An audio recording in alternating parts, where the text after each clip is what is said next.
We are bored. We're all bored now. But has it ever occurred to you, Wally, that the process that creates this boredom that we see in the world now may very well be a self-perpetuating, unconscious form of brainwashing created by a world totalitarian government based on money, and that all of this is much more dangerous than one thinks? And it's not just a question of individual survival, Wally, but that somebody who's bored is asleep, and somebody who's asleep will not say no?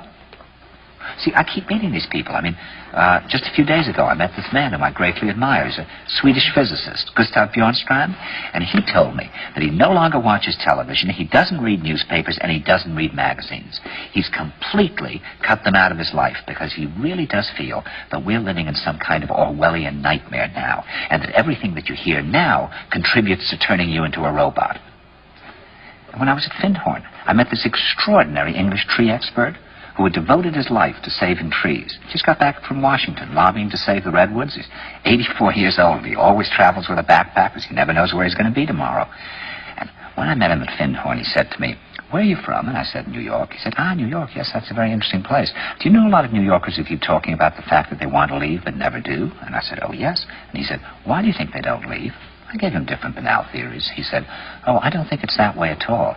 He said, "I think that New York is the new model for the new concentration camp, where the camp has been built by the inmates themselves, and the inmates are the guards, and they have this pride in this thing they've built. They've built their own prison, and so they exist in a state of schizophrenia, where they are both guards and prisoners, and as a result, they no longer have, having been lobotomized, the capacity to leave the prison they've made, or to even see it as a prison."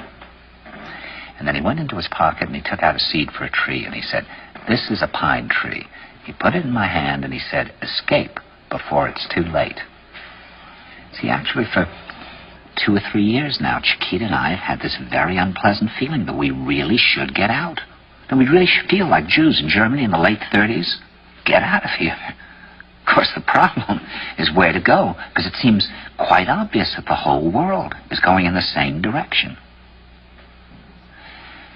See, I think it's quite possible that the 1960s represented the last burst of the human being before he was extinguished, and that this is the beginning of the rest of the future now, and that from now on there'll simply be all these robots walking around, feeling nothing, thinking nothing, and there'll be nobody left almost to remind them that there once was a species called a human being, with feelings and thoughts, and that history and memory are right now being erased, and soon nobody will really remember that life existed on the planet.